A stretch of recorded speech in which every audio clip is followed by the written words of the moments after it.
Bem, gente, estamos entrando no terceiro vídeo dessa empreitada sobre a região da Mesopotâmia e a gente vai fechar com o último povo aqui, os caldeus, também conhecido como Segundo Império Babilônio ou Segundo Império Babilônico ou Novos Babilônios, né? Porque era um grupo novo que surgiu, mas que tinha muita ligação até de origem, né, étnica com o primeiro povo. Esse grupo vai aproveitar o que? De novo, a ressuscitar, por isso vão receber esses nomes, a cidade, né, a poderosa cidade da Babilônia. A gente vai ter a grande figura, né, do rei Nabucodonosor II, é o grande rei dessa monarquia babilônica, muito conhecido na Bíblia, né, Nabucodonosor.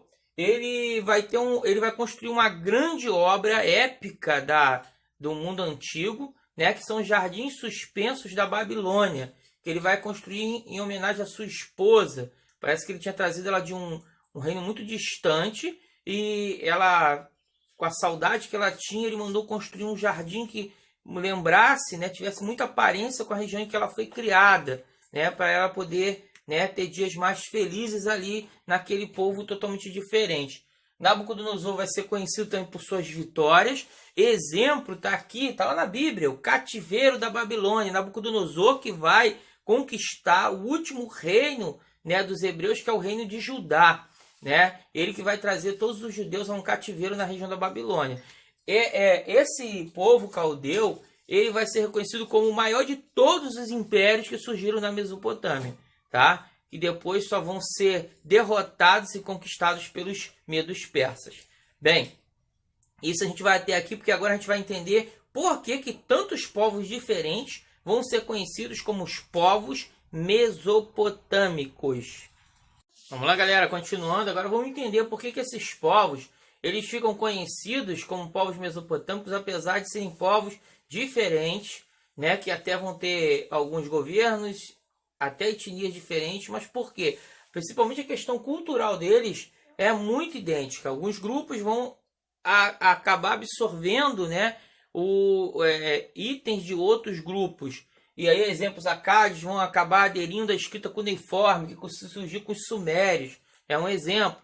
A questão das origens também, a gente tem a famosa, vou colocar até para vocês o vídeo, que é uma animação sobre a epopeia de Gilgamesh, que seria a origem dos humanos, a origem do mundo na ideia suméria, né? E aí vocês olhem e pensem também sobre o Gênesis bíblico, né? Para a gente poder lembrar daquela questão criacionista que eu falei, que não é só um povo, não é só teoria de uma religião, não é só a religião cristã, né? Essa teoria criacionista. Eles tinham várias divindades, era uma religião politeísta. E aqui eu coloquei só alguns principais: Ishtar, né? Enlil, Marduk e Shamash, né? As principais divindades, divindades mesopotâmicas.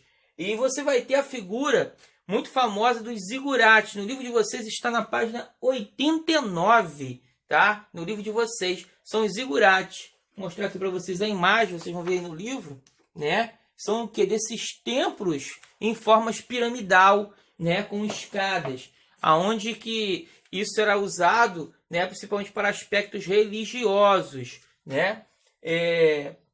A economia dessas sociedades, elas se baseavam em agricultura, né, o plantio, né, e até o cultivo de animais, né, e o comércio. O comércio era bastante desenvolvido, né? Cidades como Ur, Uruk, Eridu, desde a época dos sumérios, Abraão quando sai de lá, né, tipo assim, essas cidades já eram grandes polos comerciais.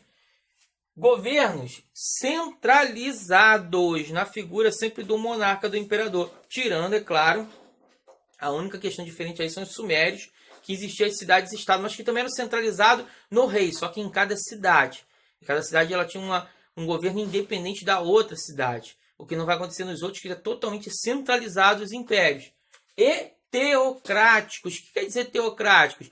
Os seus reis eram considerados divindades ou semidivindades, né? Era uma questão tipo escolha das divindades para a escolha daquele homem que governasse. Então, por isso, havia todo um temor, um medo e um respeito a esses governantes. São sociedades em que a gente vai ver daqui a pouco aqui a pirâmide social, a hierarquia era muito respeitada e as sociedades eram estamentais, ela não havia mudança. Quem nascia nos grupos pobres morriam pobres, né, funcionava bem assim. Vamos continuar agora com a sociedade, a questão social. Bem, para a gente fechar rapidinho, a gente vai falar aqui agora sobre como funcionava essa estrutura hierárquica da sociedade da Mesopotâmia no geral.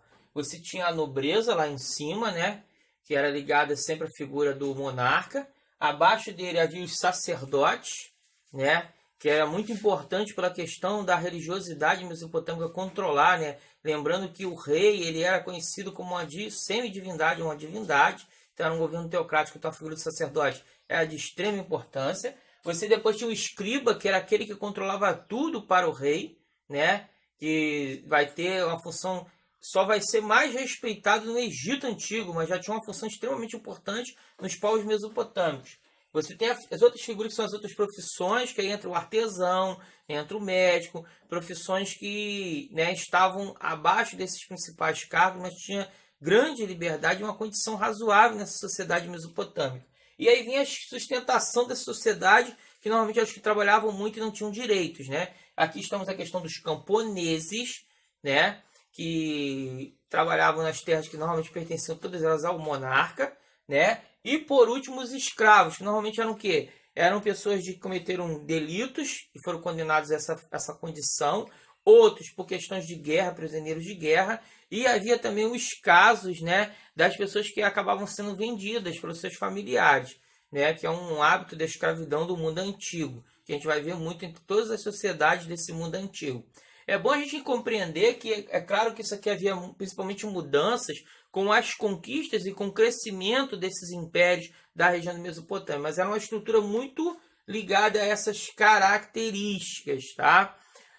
Outra coisa a gente entender que essas sociedades mesopotâmicas, a cada dia tem se descoberto mais coisas sobre elas, porque como seus sítios arqueológicos são em pleno deserto e alguns infelizmente foram destruídos até por conflitos como a Guerra do Golfo, porque fica onde?